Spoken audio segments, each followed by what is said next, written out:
Boa noite! Seja muito bem-vindo a esse terceiro dia de lives da Maratona do RJET.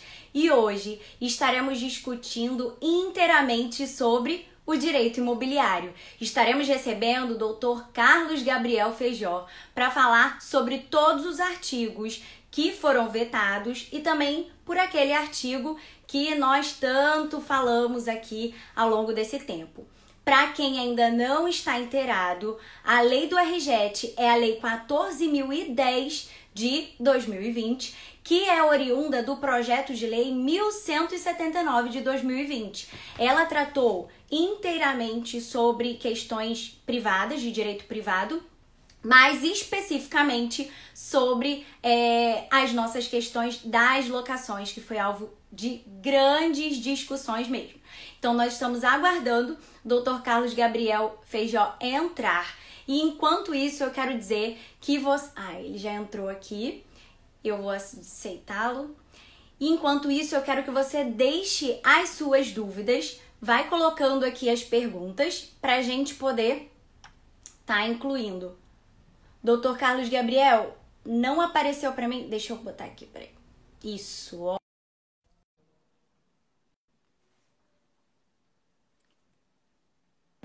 Enquanto isso, pode ir deixando as suas perguntas. Muito boa noite, doutor. Boa noite.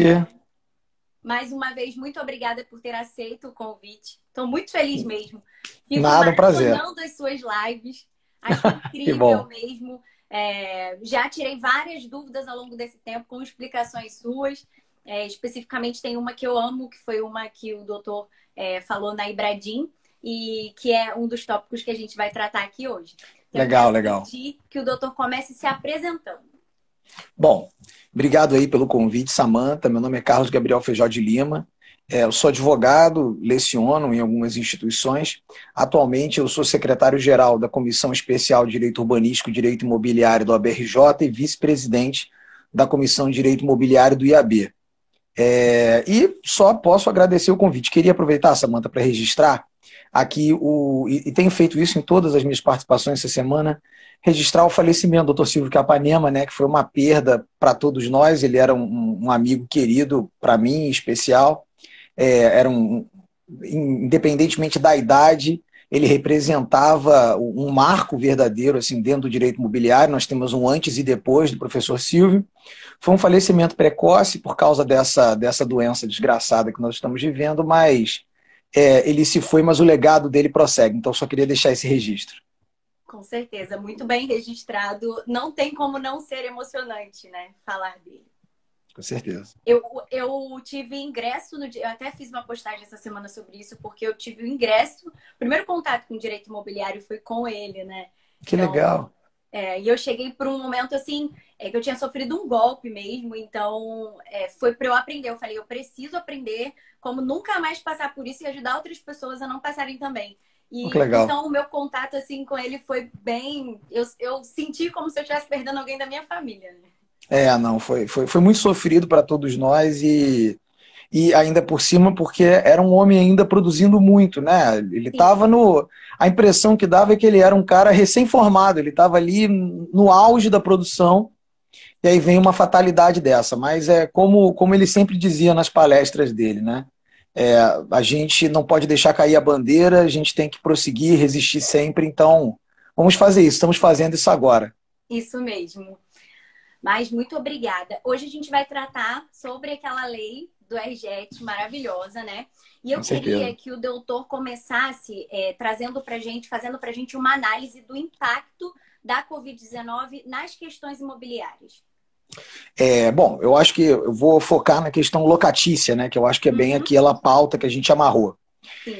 Bom, qual é o ponto principal que a gente precisa entender? A Covid-19, ela trouxe um cenário que nós já estávamos vendo, que era uma crise do mercado muito forte, em que locatários argumentavam uma grande dificuldade financeira em adimplir com suas obrigações, e muitas vezes já estavam inadimplentes, mas, paralelamente, nós também temos locadores que já estavam amargando com renegociações, revisões dos próprios valores de aluguel antes da pandemia chegar. A gente que atua bastante nessa área eu posso dizer assim que 90% dos contratos que nós estávamos em contato quando a pandemia se iniciou já tinham sido renegociados anteriormente. E que foi até muito, muito dramático, porque imagine, o locador já amargou ali uma experiência negativa, né, com uma redução de valores, e aí novas solicitações de redução. Tanto que quando nós estabelecemos, e até apresentei alguns protocolos de renegociação na ABAD, um dos pontos desses protocolos que eu busquei pontuar com o pessoal da própria instituição foi o seguinte: olha, pergunta se o contrato já não foi renegociado, porque possivelmente nós vamos estar diante de um contrato que já sofreu em algum nível, uma renegociação. Mas então nós temos esse cenário. Houve vamos dizer assim, um enfraquecimento da capacidade financeira das pessoas, e em função desse enfraquecimento de capacidade financeira, nós tivemos uma grande inadimplência, um aumento de inadimplência, uma dificuldade de pagamento, propriamente dita. Em paralelo, nós tivemos também os atos do poder público que fecharam o comércio, ou que limitaram de maneira muito agressiva o comércio. E isso também trouxe alguns impactos nas locações, especialmente as locações não residenciais. E aí nós tivemos uma verdadeira pandemia de ações revisionais tentando, né, buscando ali, de alguma maneira, reduções de valores de locativos e por aí vai. Algumas exitosas, outras não tão exitosas. Em São Paulo, nós começamos a vislumbrar precedentes, já em meados de maio, nós começamos a vislumbrar precedentes no sentido de que não caberia ao Poder Judiciário, naquele momento, intervir nas relações, que isso poderia ser um pleito para o futuro, etc., mas não em sede liminar. Então, assim, se eu pudesse identificar dois grandes impactos dessa pandemia nos contratos de locação, nas locações em geral, eu diria esse enfraquecimento da capacidade financeira das pessoas e também o fechamento do comércio, que levou aí a uma série de discussões. Um ponto interessante para a gente tentar contextualizar é que hoje, no nosso direito posto, e aí o que eu quero dizer de uma maneira bem conservadora mesmo, o que está escrito na lei, nós não temos mecanismos liberatórios ou exoneratórios de obrigações no que toca ao enfraquecimento da capacidade financeira das pessoas. Então, a minha dificuldade em pagar, mesmo que seja oriunda de um caso fortuito ou de uma força maior, não me libera da obrigação de pagar. O que ela pode fazer é, de alguma maneira, mitigar os resultados negativos do meu inadimplemento. Exemplo, questões indenizatórias, multas, há uma discussão se os juros também estariam abarcados nisso, mas não há esse caráter liberatório. Quando que a gente vai vislumbrar esse caráter liberatório? Quando a obrigação se tornar de fato impossível. Existe no STJ uma linha, uma corrente doutrinária, que é oriunda do direito alemão, denominada de exceção de ruína, que seria a ideia de que se realmente o outro contratante estiver arruinado, ou seja, ele não tem condições de fato de promover aquilo, de alguma maneira eu poderia manejar essa exceção de ruína para tutelar uma tentativa de liberação da obrigação. Porém, a exceção de ruína, e eu já deixo essa pontuação aqui, os precedentes que nós temos do STJ, inclusive ela esteve em um informativo, ela diz respeito a planos de saúde coletiva, elas não são muito bem posicionadas, ela não está muito bem posicionada nesse locus que nós estamos discutindo aqui. Mas, de qualquer forma, existe, uma possibilidade jurídica, vamos colocar. Uhum. Paralelamente, em relação a esse fechamento do comércio, aí sim, nós tivemos ações revisionais em que se discutiu até que ponto a limitação do uso do imóvel, porque nós tivemos, isso é inegável, shopping center em especial, que fecharam, né, por um tempo, o comércio de rua, que também fechou. Agora nós estamos nos planos, né, no Rio de Janeiro, por exemplo, nós estamos nos planos de abertura, né, estamos finalizando aí a fase 2 do plano de abertura. Nesses cenários em que houve, de fato, uma redução do exercício da posse por parte do locatário, não uma exclusão total, porque o locatário ainda usa o imóvel para acondicionar a mercadoria, ele ainda tem o contrato vigente, quando acabar a pandemia ele volta para o contrato em vigor. Então, em função disso, sim, nós tivemos ajustes decorrentes de decisões judiciais nos valores dos locativos, mas é muito interessante chamar a atenção que nós também não temos uma norma legal específica para isso. que fale em casos de pandemia ou em casos de fortuito e força maior, ou então em casos na redução efetiva da capacidade de uso do imóvel, que haveria ali uma redução no valor do aluguel, que na verdade nós tivemos foram algumas leituras e todas elas, pelo menos, passando necessariamente pelo artigo 567 do Código Civil, que trata da ruína do bem, e aí fez uma interpretação funcionalizada desse artigo, do próprio artigo 884, não é, que trata da vedação e enriquecimento sem causa, né, dizendo, olha, receber o aluguel integral numa condição como essa talvez importe em uma violação de algum nível. E, finalmente, o próprio artigo 422 da boa-fé objetiva, que acabou sendo utilizado como supedâneo aí de algumas discussões sobre renegociação. Bom, deixa eu te passar a palavra de volta, e aí, se você quiser que eu fale de renegociação, eu falo, fica à vontade. O que eu queria até destacar, é uma pergunta, é uma dúvida que me surgiu enquanto o doutor estava falando. Claro.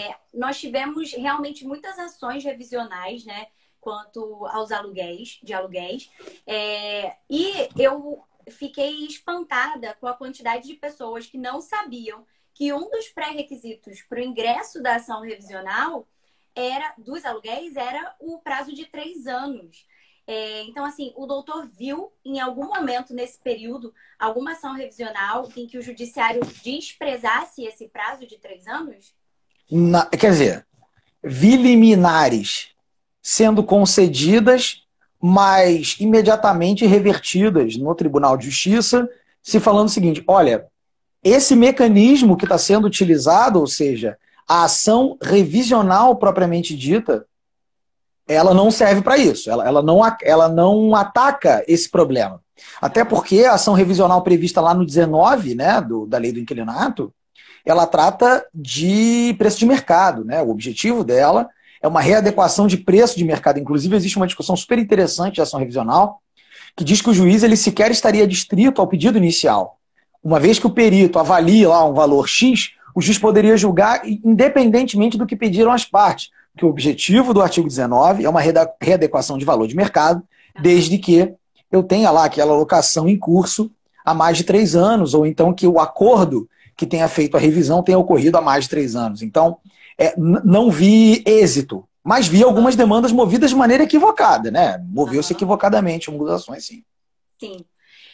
Eu vi um debate incrível seu acerca do tema do dever de renegociar. Sim. E eu gostaria que o doutor se posicionasse aqui e compartilhasse a sua visão sobre esse tema, principalmente porque eu tenho falado muito aqui no perfil durante todo esse período de pandemia que a gente dê valor às negociações extrajudiciais, aos acordos mesmo, né? Sem dúvida. Então, esse seu posicionamento do dever de renegociar me chamou muita atenção e eu queria que o doutor compartilhasse com a gente. Claro. Vamos lá, só tentando trazer aqui. A renegociação, ela para mim, ela ocorre em 3 dimensões. Existe um dever de renegociação que ele é quase que moral. Ele existe num cenário como esse, é uma medida humanitária renegociar. Isso é a orientação que todos nós, para além de advogados, como seres humanos, devemos fazer. Olha, gente, não é momento de se ter grandes preocupações com influxos de lucro fora da linha, etc. Não. Se todo mundo se preocupar com isso ao mesmo tempo, a gente vai colapsar em geral. Então, existe uma primeira dimensão. A segunda dimensão que eu verifico é a dimensão da consequência da renegociação ou a consequência da não renegociação. Nós temos alguns princípios informativos do direito civil, que na verdade estão previstos no Código, um deles sendo um dos mais importantes, além da boa-fé objetiva, claro, que está funcionando aqui para nós o tempo todo, mas que é o dever de mitigar os próprios danos, que está previsto lá na ideia do 944, 945, que diz que se houver, por parte de quem sofre o dano, uma coparticipação naquele dano, você vai ter que diminuir a indenização devida, afinal de contas, você também é causador daquele seu prejuízo. Sim. Qual é a leitura que nós fazemos isso? O agir intransigente, quando a situação exige transigência, pode ter consequências jurídicas. Então, por exemplo, como eu vivi em alguns casos de clientes meus locadores, que agiram de maneira ruim, não seguiram minhas orientações. que iniciaram negociações. Não, vamos ver. E foram enrolando o locatário, até que na hora H, 2 dias para o vencimento lá do boleto do aluguel, viraram-se para o locatário e falaram assim, não tem acordo nenhum. Poxa, mas o cara ficou aí quase um mês numa legítima expectativa de que alguma coisa ia sair disso, né? De que existiria algum resultado positivo daquela negociação e não houve. E não há nenhuma justificativa plausível para que esse locador não queira renegociar ou que não tenha interesse em renegociar. Então, na minha opinião, eu posso ter uma espécie de consequência, patrimonial nisso, de que esse locador ele possa sim vir a ser responsabilizado ou possa ocorrer no meio de uma ação judicial em que esse locador mova contra o locatário, pleiteando contra ele multas, que o locatário consiga dizer, não, em reconvenção, ele é que provocou a multa, a causa dessa multa foi ele que me enrolou, então de alguma maneira ele conseguir gerar um efeito patrimonial disso. Para mim isso é altamente plausível e acho que deve ser explorado, é explorado por muitos. E existe uma terceira dimensão, que para mim é a dimensão problemática, e aqui eu critico, que é a ideia de que a partir de um dever de renegociar, a partir de uma necessária adoção de um estándar comportamental pautado em boa-fé, e a partir da verificação de uma violação do dever de mitigar os próprios danos, poderia o juiz intervir neste contrato e revisá-lo em caso de não ocorrer a renegociação. Essa terceira dimensão, para mim, é que é a problemática, vou justificar o porquê. A boa-fé objetiva, né, quando nós estudamos, e aqui nós temos talvez hoje, na minha visão, a maior autoridade no tema boa-fé objetiva é a Judite Martins Costa, né, não tem nem o que dizer, brilhante, é formidável. E ela conseguiu explorar bem e conseguiu criar uma forma bem didática de compreensão da boa-fé objetiva. E ela trata de 3 funções que a boa-fé objetiva pode desempenhar. Outros tratam também, mas ela com excelência especial. Outros tratam também, e essa função que eu quero chamar a atenção é a função criativa. Então a boa-fé ela teria o poder de criar obrigações colaterais, ela teria o poder de criar obrigações acessórias. Isso é muito legal da gente pensar, porque isso vem numa toada de uma racionalização das obrigações em si e uma superação de uma visão estática da obrigação, como se a obrigação fosse uma situação onde 2 polos dialogam. Na verdade, a obrigação ela é dinâmica, ela tem milhões de intercorrências, ela tem uma série de externalidades que podem nelas influir e gerar, a partir daí, questões. Um livro que eu oriento todos a ler é um ponto de partida para uma visão um pouco mais sofisticada do direito obrigacional, é o Obrigação como Processo, do Clóvis do Couto Silva. Fantástico também, vale muito a pena ler. Mas, chegando nesse ponto, então, a boa-fé ela cria obrigações extracomportamentais, ela diz como nós devemos agir. Né? Olha, então você tem que ser probo, você tem que ser transparente, você tem que fazer assim. Naquele determinado caso concreto, você deveria ter apresentar tal coisa, ou naquele determinado caso concreto você deveria ter sido mais diligente. A única coisa que a boa-fé objetiva não faz, e eu não consigo me convencer que ela é capaz de fazer, é criar a obrigação principal. A boa-fé objetiva ela não diz preço. Ela não tem o poder de precificar. Ela não tem o poder de dizer o que as partes querem, qual é o objetivo delas com o contrato. Isso vamos dizer assim, isso é exclusivo da vontade. O nosso sistema de formação do negócio jurídico ele é voluntarista, né? Especialmente os negócios jurídicos bilaterais, aqueles que têm obrigações de ambos os lados, um influxo obrigacional de ambos os lados.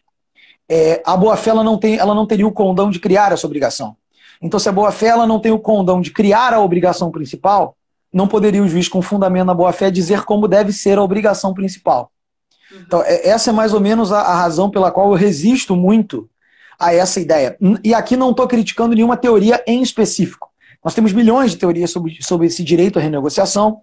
A mais famosa e, sem sombra de dúvida, a mais bem embasada é a do Anderson Schreiber, né, que foi inclusive a tese de titularidade dele na UERJ, né, na cadeira de Direito Civil da UERJ. E ele, inclusive, sustenta essa possibilidade de revisão, mas assim, eu até evito criticar a teoria propriamente dita, porque ela é muito bem formulada. E o próprio Anderson Schreiber diz da excepcionalidade disso. Então seria em casos assim, de uma excepcionalidade muito rara. E é muito interessante a gente pensar nisso, e isso que eu estou falando, na verdade, vai de encontro com uma alteração recente que nós tivemos na lei, no próprio Código Civil, que foi a Lei 13.874, que é a Lei de Liberdade Econômica, que trouxe lá no artigo 421 e no 421-A a ideia de que a revisão contratual ela é sempre excepcional e, portanto, somente acontecerá em casos em que houver um desequilíbrio muito agressivo prestacional, e ela é limitada. Limitada ao quê? Né? Qual é a diferença de excepcional para limitada? Eu faço a leitura de que o limitado diz respeito à ideia de que é números clausos, é só nas hipóteses em que a lei prevê a revisão. São os casos em que o legislador se preocupou em estabelecer isso. Isso faz todo sentido para mim. Se nós lermos o artigo 174 da Constituição, que deixa claro que o Estado brasileiro, quando tratando da ordem econômica, ele é tudo. Ele é fomentador, ele é incentivador, ele é fiscal, ele é fiscalizador, ele só não é interventor. A única coisa que o Estado brasileiro não é interventor. Ele não foi feito para intervir. Não sei, alguns dizem, a Constituição ela é liberal. Não sei se ela é liberal, se ela é keynesiana, mas, bom, o que é muito claro para a gente é que o Estado ele é, sem sombra de dúvida, um não interventor. Então ele somente intervirá naquilo que ele entende que fere o tecido social, que está causando um prejuízo ao tecido social. O grande problema, Samantha, é que existe uma leitura seletiva da Constituição. Só se fala do princípio que me interessa no caso concreto. Não se fala dessas outras questões que tornam o nosso sistema tão interessante. Sim. Eu assisti a sua palestra presencial na OAB da Barra, né? Eu acho que foi em novembro, inclusive falando sobre a Lei de Liberdade Econômica nos contratos imobiliários, né? Foi muito bom. Por sinal, tenho várias anotações. Saudades das palestras presenciais, né? Também, com certeza. Doutor, essa questão, uma outra questão que eu queria chamar, né, para a gente estar discutindo, é que muitas pessoas dizem, né, que haveria uma impossibilidade do cumprimento da obrigação contratual, enquanto outros ponderam que não haveria a impossibilidade do cumprimento da obrigação contratual, mas simplesmente uma frustração do fim do contrato. O doutor poderia pontuar e esclarecer sobre isso? Na verdade, a gente está discutindo exatamente, isso vai diretamente à questão de se, por exemplo, eu posso reconhecer onerosidade excessiva num momento de pandemia. Para entender isso, né, e aí talvez fazer uma diferenciação aí conceitual disso, o primeiro ponto que nós temos que entender é que quando nós falamos, e quando o Código Civil trata disso, lá no artigo 248, por exemplo, que a prestação, que a obrigação se tornou imprestável, isso não diz respeito se a capacidade das partes de pagar ou não está isda. O que ela diz é se a obrigação em si se tornou imprestável. É se, por exemplo, o prédio caiu e aí não tem mais o que locar. É disso que nós estamos falando. Quando nós falamos da frustração do fim do contrato, a gente também discute uma questão de objetivos determinantes que levaram à contratação e que a perda desses objetivos determinantes poderia levar, em certa medida, ao fim do contrato. Qual é o grande problema? Contratos no direito brasileiro, eles se encerram por dois grandes mecanismos. O primeiro grande mecanismo é o termo. Né? Ele acaba, ele tem tempo e ele acaba. O outro grande mecanismo, e aí eu vou misturar esses dois, mas não são a mesma coisa, não são sinônimos para fim aqui da nossa explicação, interessam, são as situações resolutivas. São as situações em que o contrato é resolvido. E essas situações resolutivas eu posso pontuar três. A condição resolutiva, que tem esse poder, a cláusula resolutiva expressa e a cláusula resolutiva tácita. São aqui esses três, a cláusula resolutiva tácita e, por fim, o inadimplemento, propriamente dito. Qual é a grande questão? A cláusula resolutiva tácita, a condição resolutiva é aquele fato futuro incerto que acontece e, por força desse fato, acaba a eficácia do contrato e, portanto, se encerra o contrato. A cláusula resolutiva é aquela circunstância específica contratual em que as partes estabelecem que aquele contrato tem que se encerrar. E a outra modalidade, que seria a resolução tácita desse contrato, é por força do inadimplemento.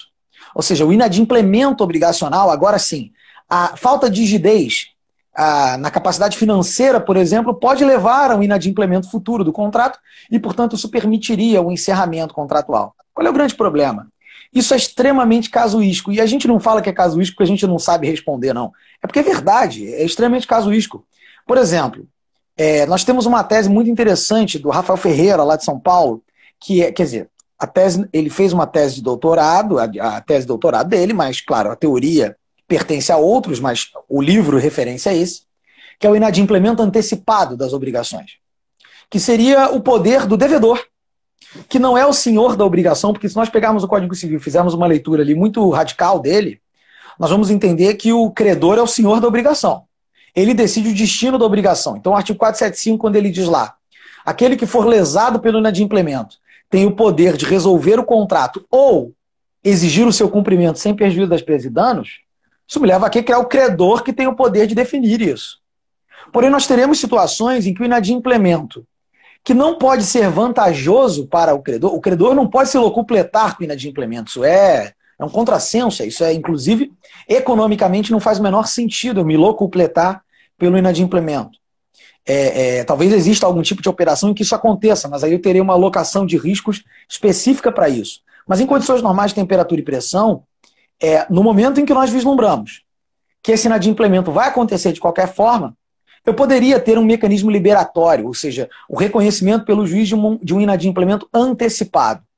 Então, assim, essa ideia de frustração da finalidade do contrato, eu tenho um pouquinho de resistência em posicioná-la conceitualmente, e acho que é mais interessante a gente tratar dessa ideia, de que nós teremos cenários em que esse inadimplemento futuro pode sim levar ao fim do contrato, levar ao término da relação jurídica, mas de qualquer forma, essas três grandes modalidades resolutórias do contrato, elas não acontecem na pandemia normalmente.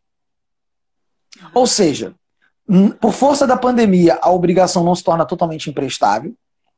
Isso não aconteceu. Eu, pelo menos, não verifiquei em locações, claro, né? Não verifiquei em locações. O exemplo da obrigação que se torna imprestável, eu vou trazer um exemplo aqui de livro. É o famoso exemplo do bolo de casamento que não é entregue na data. Pô, o que eu vou querer com um bolo de casamento se você está me entregando o bolo de casamento depois da data? A obrigação se tornou totalmente imprestável, né? E que não é o caso da locação. A locação não se torna imprestável porque eu tenho, num momento transitório, uma redução da participação sobre o imóvel, do meu uso do imóvel. Não. É razoável que se reduza em algum nível? Na minha opinião, é bastante razoável. Claro, casuístico, mas razoável. Agora, isso não leva a uma imprestabilidade da obrigação. E aí, caminhando no sentido da questão desses aspectos subjetivos, né, da capacidade de pagamento, isso tampouco vai levar ao inadimplemento antecipado da obrigação. Então, quer dizer, o fato do locatário não poder pagar o aluguel naquele mês, levaria a necessária conclusão de que esse contrato tem que ser desfeito? E isso poderia caracterizar o inadimplemento absoluto do contrato? Não. Até mesmo porque a própria lei, se preocupando em situações como essa, estabelece a purga da mora, essa prerrogativa que o locatário tem de purgar a mora se não conseguir pagar na data correta. Claro, com juros, multa, etc.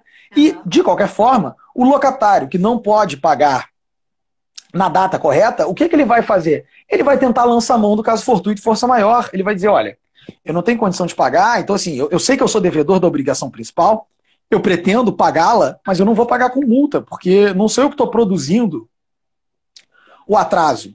Isso teria o efeito equivalente a uma moratória? Não, não teria o efeito equivalente a uma moratória, porque, como eu disse, o caso fortuito não é liberatório.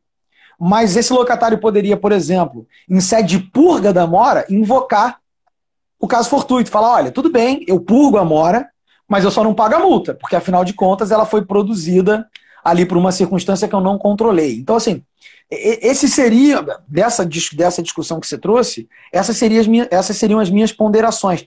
Não há uma resposta certa. Lamentável, eu adoraria poder chegar aqui e falar, ó, é fácil, é isso, isso, isso, isso. Não é. O que, na verdade, a gente precisa ter é um domínio pleno dos institutos, dominá-los da melhor maneira possível e, em cima disso, tentar apresentar uma solução viável. Eu pedi para o doutor fazer esses esclarecimentos iniciais, né? Essa aula que o doutor trouxe para a gente aqui, nesses primeiros minutos, foi justamente para que todos nós conseguíssemos entender a análise tanto dos vetos, quanto também de tudo aquilo que foi tratado, né, ao longo tanto do projeto de lei, quanto da aprovação, porque a gente teve o artigo 10º, por exemplo, da Lei 14.010, ele foi aprovado com o tema do uso capião, quando, na verdade, no projeto original... Né, eu, inclusive, eu até faço aqui a minha tristeza. Eu, inclusive, eu fiz um parecer contra o artigo 10. Que era um artigo que tratava da suspensão parcial das locações, né? Isso, exatamente, então, exatamente. Como a gente falou muito aqui no perfil sobre isso, e eu tenho aqui também não só advogados, mas eu falo de uma maneira descomplicada do direito imobiliário, né? Então a gente tem aqui pessoas que simplesmente se interessam pelo tema, né? A gente tem corretores, né, imobiliárias, sim. Legal. Então, eu queria que o doutor trouxesse a explicação desse veto do artigo 10, quando ele ainda tratava lá no projeto de lei 1179, que falava das locações, que o trecho dele era: os locatários residenciais que sofrerem alteração econômico-financeira decorrente de demissão, redução de carga horária ou diminuição de remuneração poderão suspender total ou parcialmente o pagamento dos aluguéis vencíveis a partir de 20 de março de 2020 até 30 de outubro de 2020. E como eu acompanhei da origem, né, desde a origem esse projeto de lei, eu ainda lembro que, na verdade, o original não dizia até 30 de outubro de 2020, dizia até 31 de dezembro de 2020. E aí eu queria esclarecer sobre esse... A razão da exclusão desse artigo é porque ele é surreal, né? Você imaginar de uma maneira genérica que todo e qualquer locatário residencial que tenha sofrido ali uma redução no seu patrimônio possa, de alguma maneira, simplesmente suspender pagamentos, seria você postergar o colapso. Na verdade, a avaliação da suspensão de um pagamento, ela tem que ser avaliada caso a caso. E eu volto a dizer, não há na lei supedâneo para isso, não há na lei suporte jurídico para você criar uma suspensão genérica sem que você faça ali pelo menos uma avaliação casuística. Então, vou dar um exemplo. Por exemplo, eu sou assalariado, mas eu tenho dinheiro guardado. Então, por que isso significaria? Quer dizer, existe uma vinculação do pagamento do aluguel ao salário? Não há, não existe essa correlação. Então, o que se preocupou nesse ponto o legislador ao excluir, né, esse artigo 10, né, que na verdade não foi bem o veto, né, foi uma exclusão, Sim. Foi exatamente dizer isso, falar, olha, a gente não pode criar uma propositura genérica, deixa que as próprias pessoas se entenderem cabível, buscarão e apresentarão esse pleito ao Poder Judiciário e, claro, o Poder Judiciário não deu guarida às reduções das locações residenciais. Se tentou enlouquecidamente, mas ele não deu guarida com o seguinte argumento: olha, não há nenhum desequilíbrio prestacional. Você continua usando o imóvel, você está usando o imóvel mais do que nunca, porque ele agora, além de ser a sua casa, é muitas vezes a base do seu trabalho, para quem está de home office. Então não haveria fundamento que justificasse isso. Né? Então assim, a razão isso produziria uma injustiça social violentíssima. E aí nós podemos falar, eu me sinto muito confortável em falar em injustiça social, porque nós estávamos discutindo uma questão de legis ferenda, né? Nós estamos falando de lei. Então a lei ela pode fazer avaliações morais, ela pode fazer avaliações de justiça e outras coisas. Então, na minha visão, esse veto se dá por isso, porque ele não teria suporte jurídico para se manter. Sim. Seria, então, a análise de caso a caso e, desde o início, eu também sustentei a visão de que nas locações residenciais não caberia desconto, caberia até uma suspensão parcial para que mais para frente, aí, realmente sendo comprovada a situação... Mas aí é uma negociação, aí vale tudo, né? Na negociação vale qualquer coisa, exatamente, o bom senso, né? E agora, assim, nas comerciais, realmente eu vi muitas questões muitos casos de descontos mesmo, né? Por conta dessa utilização. O ator que compõe o mercado da locação não residencial, ele é um ator, via de regra, mais bem assessorado. Uhum. Então, ele, ao se deparar com cenários de solicitações de renegociação, imediatamente, outros advogados, e até não advogados, administradores de imóveis, empreendedores de shopping center, eles falaram, gente, isso vai acabar desaguando no Poder Judiciário, e o Poder Judiciário é uma caixinha de surpresa. Eu não vou me submeter, e eu não vou me submeter a isso. Então eu prefiro controlar a minha perda do que eu me arriscar numa perda maior no Poder Judiciário. Então foi uma visão, assim, pelo menos da minha parte, totalmente pragmática. Falando, bom, eu tenho aqui dois riscos. Dizer não, o cara chegar e conseguir muito mais, ou dizer não e o cara receber um verdadeiro não no Poder Judiciário. Qual é a probabilidade dele receber um não no Poder Judiciário? Muito remota. O Poder Judiciário ele é sensível. É até muito legal quando a gente estuda filosofia do direito, a gente vê que uma coisa é o direito como ele é. Outra coisa é o que o juiz julga. O juiz ele tem influxos que não são só jurídicos ao julgar. Isso vai ficando cada vez mais claro. Quanto mais rarefeito vai ficando a instância, mais claro vai ficando isso para a gente. Então o juiz de primeiro grau ele ainda julga de uma maneira muito arraigada ao direito posto, enquanto nas cortes superiores você já começa a perceber critérios e invocações não apenas jurídicas, mas filosóficas, morais, etc. Então, o juiz, quando se depara numa situação como essa, acaba deferindo a liminar, muitas vezes, mesmo na ausência ali de... Isso está errado, na minha opinião, mas mesmo na ausência de um fundamento jurídico robusto, pela circunstância. É o velho caso do acesso à saúde e à proteção da vida. O juiz, ele num cenário de que alguém pede uma cirurgia, em que há dúvida ali se deve ou não deferir, ele defere. E depois a gente vê o que acontece na ação que vai desembocar em função daquela liminar deferida. Então, para mim, é um pouco disso também, essa renegociação que foi quase que imposta por todo o mercado. A Abrace foi fantástica em sair na frente, falar, Abrace é a Associação Brasileira de Shopping Center, foi fantástica em sair na frente e falar, ó, renegociem com os seus lojistas. Não vamos criar precedente no Poder Judiciário, pelo amor de Deus, senão isso vai ficar mais complicado ainda. Então vamos renegociar dentro de casa. E essa foi, sem sombra de dúvida, a posição mais acertada e que a grande maioria das pessoas adotou. Sim. Agora, para polêmica, para contínua polêmica do veto do artigo 9º com relação esse é veto. Despejos. Esse é veto. Foi realmente aprovada a lei com o veto no artigo 9º. Qual é o seu posicionamento com relação a esse veto? E aí é a questão do artigo que dizia não se considerar liminar para desocupação de imóvel urbano nas ações de despejo, e aí tem algumas especificidades, né? E o parágrafo único que fala sobre apenas as ações ajuizadas a partir de 20 de março de 2020. Qual o seu posicionamento e qual é a sua análise? Bom, a primeira coisa que a gente tem que chamar a atenção é que o artigo 9º não fala dos despejos em geral, fala das liminares de despejo.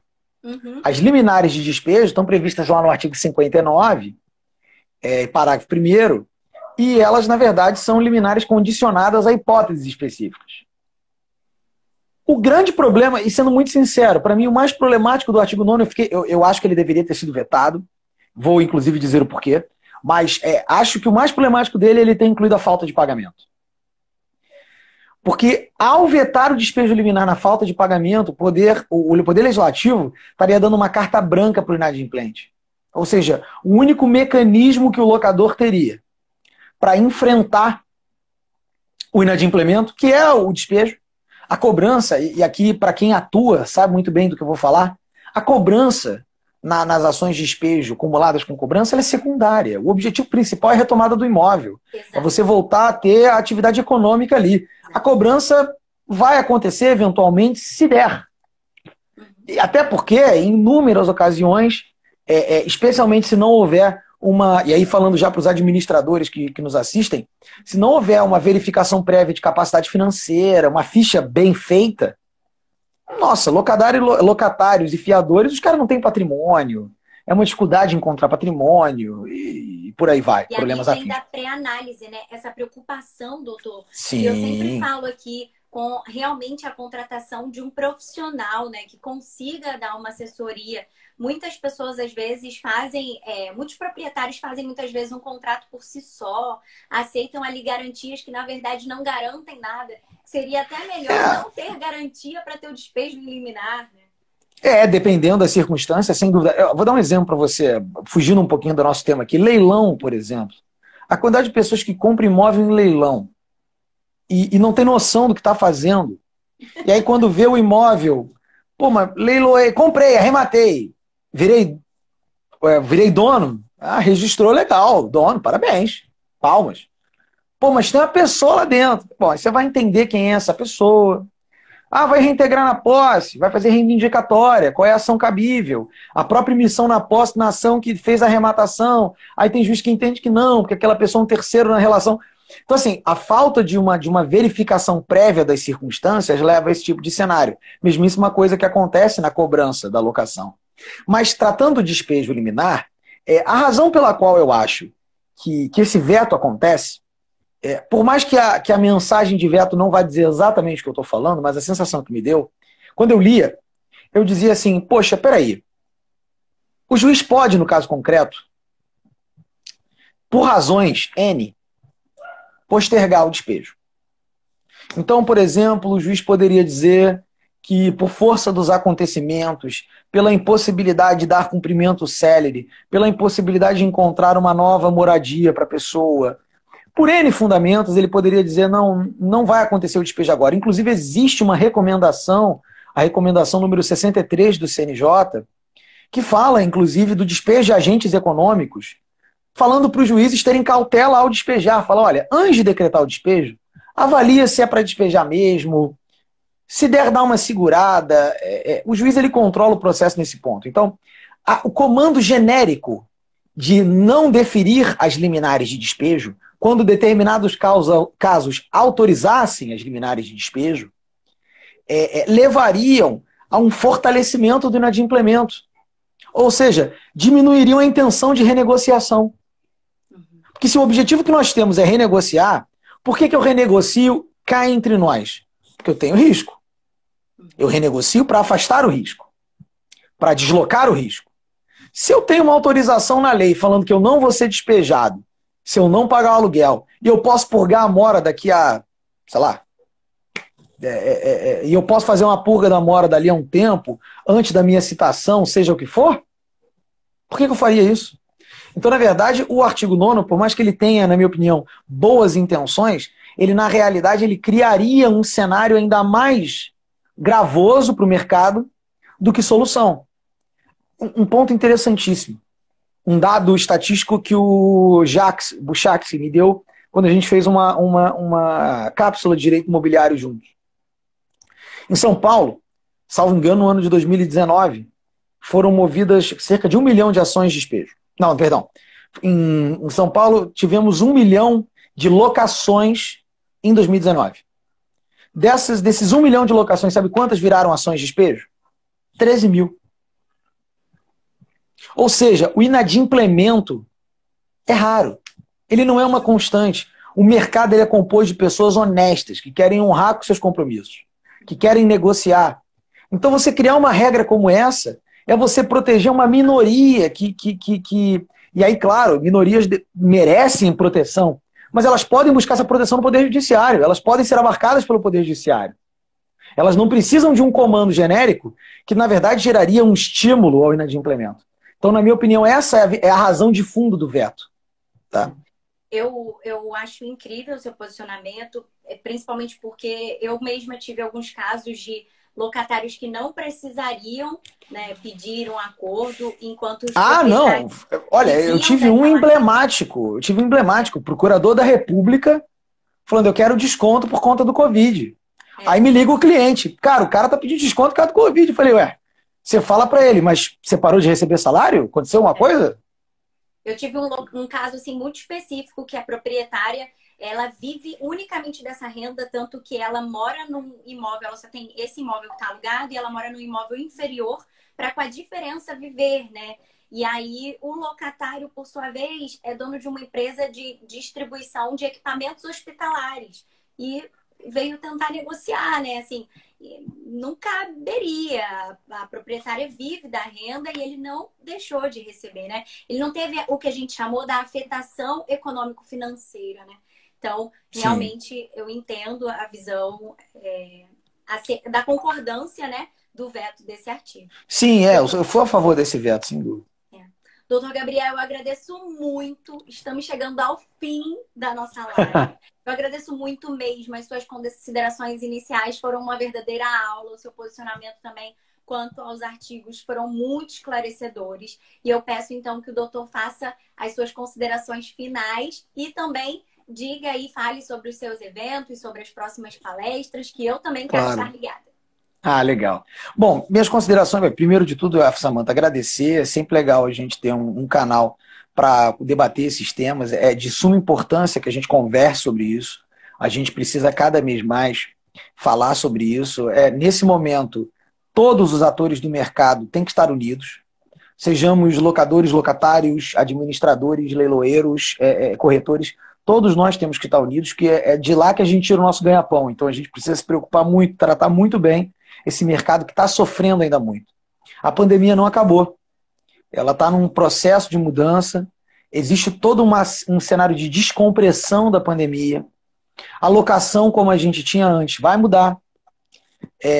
Por exemplo, um comentário aqui, que até eu vi da Jéssica Taveira, que é uma amiga querida, que fez aqui um comentário. Ela falou: será que a gente não deveria incluir cláusulas de pandemia nos nossos contratos? Sem dúvida.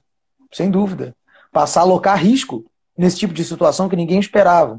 É como aqueles contratos de papelaria antigos, a gente tinha assim, cláusula de maremoto, terremoto, vendaval, furacão, que não acontece no Brasil, mas pandemia também não acontecia e aconteceu, né? Então, façam uma análise casuística. Se não estiverem seguros, conversem com um colega que esteja. Troquem ideia. Não há soluções fáceis para esses casos. E busquem a renegociação. Isso aí, sem sombra de dúvida, vai ser o caminho. Se nós aproveitarmos a pandemia para evoluir o nosso patamar cívico nesse ponto, a gente com certeza vai sair dessa pandemia um pouquinho melhor. Bom, em relação aos eventos, a gente tem na CEDUD, né, que é a comissão especial, até se quiserem seguir no Instagram, São ótimas. Tem as notificações ativadas ainda. Toda vez então @CEDUD, CDUDI, CEDUD, OABRJ, tudo junto, do Instagram, e também é o canal do YouTube, youtube.com/CEDUDOABRJ, e lá a gente faz semanalmente 3 formatos básicos, que são os nossos webinários, que são compostos de temas bem interessantes e tal, compostos por mais pessoas. As cápsulas de direito imobiliário, que eu até então era o único debatedor, e agora nós aumentamos o nosso time de debatedores. E temos também as lives de Instagram. Amanhã, por sinal, temos uma live muito legal sobre fiança locatícia, com o Dr. Arnon Velmovitz, que vai ser muito legal. E acompanhem, estou sempre por lá, sempre que possível. E se quiserem seguir no meu Instagram, @CarlosGabrielFeijó, eu também divulgo as minhas lives, meus comentários, publico alguns artigos e me coloco à disposição a todos. E, Samanta, parabéns aí pela iniciativa. Eu acho que a gente precisa de mais pessoas como você. Isso aí ajuda muito, primeiro, a passar o tempo da pandemia, e nós saímos um pouco melhores da pandemia. Eu tenho visto uma dificuldade muito grande das pessoas em pagar por cursos. Todo mundo está numa situação financeira difícil. A gente está tendo que se reinventar, reestudar tudo que está acontecendo. Então, são encontros como esse que muitas vezes têm a excelência técnica de um curso, de uma palestra, como outras, e que a gente consegue ter um pouquinho mais de conhecimento. Parabéns aí pela iniciativa. Muito obrigada. Muito obrigada mais uma vez por ter compartilhado com a gente tanto aqui nessa noite. E para quem está preocupado, a live vai ficar salva e você pode rever quando quiser.